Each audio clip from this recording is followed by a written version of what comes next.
अस्सलाम वालेकुम नाज़रीन आज हामिद मीर के प्रोग्राम में बैरिस्टर अली ज़फ़र ने आने वाली हुकूमत के बारे में काफ़ी बड़े इंकशाफात किए और उनका कहना था कि अगर नून लीगी हुकूमत बना भी लेते हैं तो ये 3-4 माह से ज़्यादा चलने वाली नहीं है।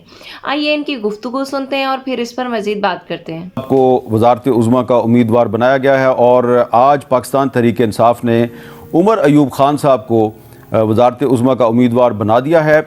तो अब हुकूमत साजी के लिए जोड़ तोड़ शुरू हो चुका है, लेकिन दूसरी तरफ आप ये भी देख रहे हैं कि कल बरोज़ जुमा 16 फरवरी को बहुत सी जमातें पाकिस्तान के मुख्तलिफ इलाकों में 8 फरवरी के इलेक्शन में धांधली के ख़िलाफ़ वो मुज़ाहरा करेंगी, जबकि हफ्ते के दिन पाकिस्तान तहरीक इंसाफ ने भी मुज़ाहरों का ऐलान कर दिया। तो ये जो धांधली के ख़िलाफ़ एक तहरीक है, ये कामयाब होगी या नहीं होगी, ये बड़ी अहम बात है।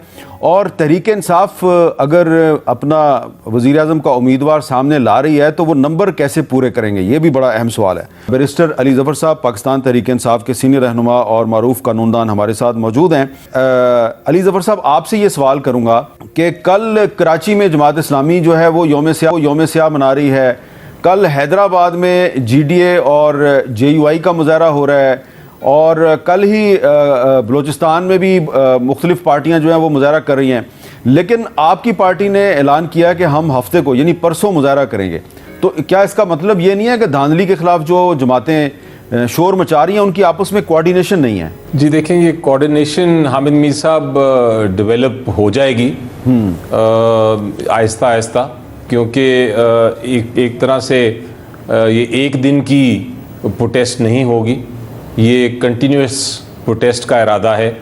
और ये भी हमें आज मेरी मुलाकात हुई थी इमरान खान साहब से और उन्होंने ये कहा है कि जितनी भी जमातें प्रोटेस्ट करना चाहती हैं या जितनी भी पार्टीज़ जो हैं वो इस धांधली के ख़िलाफ़ उठना चाहती हैं और मुज़ाहरे करना चाहती हैं, आप उनके साथ रब्ता करें।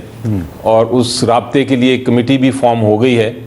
तो यकीनी तौर पे कल जो जमातें कर रही हैं उनको हम उनके साथ रब्ता करेंगे। परसों PTI ने प्रोटेस्ट करनी है और उसके बाद ये फिर एक बार मोमेंटम इसका जिस तरह बढ़ता जाएगा उस तरह जितनी पार्टीज़ इसमें शामिल होना चाहती हैं उनके साथ भी मुज़ाकरात होते रहेंगे।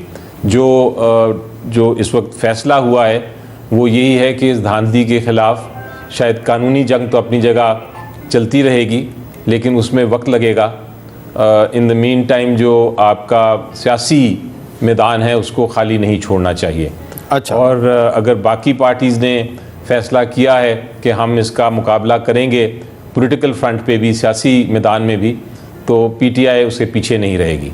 अच्छा अली ज़फ़र साहब, अब सवाल ये पैदा होता है कि हुकूमत कोई भी बनाए, मुस्लिम लीग नून बनाए या आप बनाए, क्या वो हुकूमत जो है वो देर पा साबित होगी? क्या वो हुकूमत पाकिस्तान में स्टेबिलिटी ला सकेगी? क्योंकि किसी के पास भी अभी तक सिंपल मेजॉरिटी नहीं है। ये देखिए, मेरी नज़र में तो जो इस वक्त फिगर्स हैं आपके सामने जिस तरह मैनेज किए गए हैं, मुख्तलिफ पार्टीज़ का एक किसी की भी एब्सोल्यूट मेजॉरिटी नहीं और एक कोलिशन गवर्नमेंट की तरफ जा रहे हैं या एक सपोर्ट मुख्तलिफ पार्टीज़ की लेके हुकूमत बनाई जा रही है। मुझे तो नहीं नज़र आता कि ये 6 महीने से ज़्यादा चल सकेगा निज़ाम, क्योंकि पॉसिबल ही नहीं है। इतने बड़े क्राइसिस हैं, इतनी बड़ी फ़ैसले करने हैं, उसके लिए आपको चाहिए एक ऐसी जमात जो कि मेजॉरिटी जिसके पास हो और जिसके पास मैंडेट हो लोगों का, जिसके पास लेजिटिमेसी हो, जिसको लोग चाहते हों, फिर वो हुकूमत में आएंगे तो वो इस तरह की जो फ़ैसले हैं जो करने इस वक्त आने वाले हैं फ़ैसले करने के लिए, वो उन फ़ैसलों को कौम भी एक्सेप्ट करेगी, वो फ़ैसले हुकूमत कर भी सकेगी और फिर उससे हमारा आगे जाके प्रोग्रेस हो सकेगा। अगर आपने हुकूमत इस तरह की बनाई तो पहली बात तो ये है कि उनके पास लेजिटिमेसी नहीं होगी इस किस्म के इलेक्शन के बाद। नंबर 2, लोगों का मैंडेट नहीं होगा, लोग उस पर यकीन नहीं करेंगे, एतमाद नहीं करेंगे, इंटरनेशनल दुनिया उस पर एतमाद नहीं करेगी, वो फ़ैसले नहीं कर सकेगी जो फ़ैसले करने की ज़रूरत है। तो उसके बग़ैर इस सारे माहौल में किसी सूरत में 6 महीने से ज़्यादा मेरी नज़र में ये हुकूमत नहीं चल सकेगी। तो ये इस किस्म का अनफॉर्चुनेट सिचुएशन हो गई है। लोगों ने अपना वोट ज़रूर दिया, लोगों ने एक पार्टी को चुना, वो नज़र आ रहा है सबको, लेकिन बदकिस्मती से जो प्री पोल रिगिंग तो अपनी जगह थी, जो पोस्ट पोल रिगिंग हुई है, जो फॉर्म 45 को तब्दील किया गया, फॉर्म 47 इशू किए गए, फॉर्म 49 जल्दी से इशू कर दिए गए, ये सारा जो मामला है ये लोगों से छुपा नहीं रहा। अच्छा। और इसलिए मैं कहता हूँ कि ये 6 महीने से ज़्यादा मेरी नज़र में ये हुकूमत, इस तरह की हुकूमत नहीं चल सकेगी। अच्छा, ये जो आप हो सकता है ये जो आप 6 माह वाली बात कर दोबारा रहे हैं, इलेक्शंस कराने पड़े। आप जो 6 माह वाली बात कर रहे हैं, इसमें मैं एक आर्गूमेंट ये दिया जा रहा है कि तहरीक इंसाफ जो है वो कह रही है जी कि इस इलेक्शन में बड़ी धांधली हुई है। तो आपके सख्त मुखालिफ थे जहांगीर तरीन, वो इलेक्शन हार गए, परवेज़ खटक साहब इलेक्शन हार गए, हमारे साथ मौजूद हैं खुर्रम दस्तगीर साहब भी हार गए, नदीम अफजल चंद साहब भी हार गए, ख्वाजा साद रफ़ीक, जावेद लतीफ़, राना सनाउल्ला, मैं बहुत सी मिसालें दे सकता हूँ, नवाज शरीफ साहब मानसहरा से हार गए। तो अगर हर जगह पे धांधली हुई है तो फिर ये लोग कैसे हार गए? ये देखिए, मेरी नज़र में जो मैं इसको कैलकुलेट करता हूँ, हर जगह शायद धांधली नहीं हुई। एम ये थी कि किसी तरह से जो पीटीआई है उसको 90 या 100 से ज़्यादा सीटें ना दी जाएं और बाकी पार्टीज़ को दी जाएं, ताकि एक इसी तरह का माहौल हो कि पीटीआई हुकूमत ना बना सके सेंटर में और जो सबसे बड़ा सूबा है पंजाब में, और दूसरी जो पार्टीज़ हैं वो बना सकें।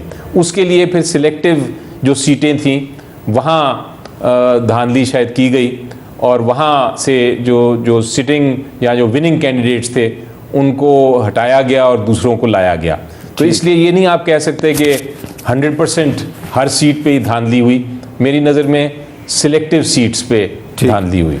नाज़रीन, जैसे कि आपने बैरिस्टर अली ज़फ़र की गुफ्तगू सुनी, उन्होंने कहा कि इलेक्शन के दिन 8 फरवरी को अवाम इतने जोशो वलवले से घरों से निकली, भरपूर तरीके से इमरान खान को सपोर्ट करने के लिए उन्होंने भरपूर और बेतहाशा वोट डाले और उन्होंने पीटीआई के उम्मीदवारान को जताने में भरपूर हिस्सा डाला। और जिस तरह से पीटीआई के उम्मीदवारान को वोट डाले गए तो नून लीग और इसके सहूलतकारों को अंदाज़ा हो चुका था कि अब धांधली करनी ज़रूरी हो गई है और वोटों पर डाका डालना ज़रूरी हो गया है, वरना इमरान खान की पार्टी जीत जाएगी और हो सकता है कि इमरान खान 2/3 मेजोरिटी से भी ज़्यादा वोट हासिल कर ले। और इमरान खान 2/3 मेजोरिटी से ज़्यादा सीटें हासिल कर ले तो ये बात उनके सहूलतकारों और नून लीग के लिए एक डरावने ख्वाब की तरह, इसलिए पूरी एफर्ट डालकर धांधली की गई और वोट चोरी किए गए।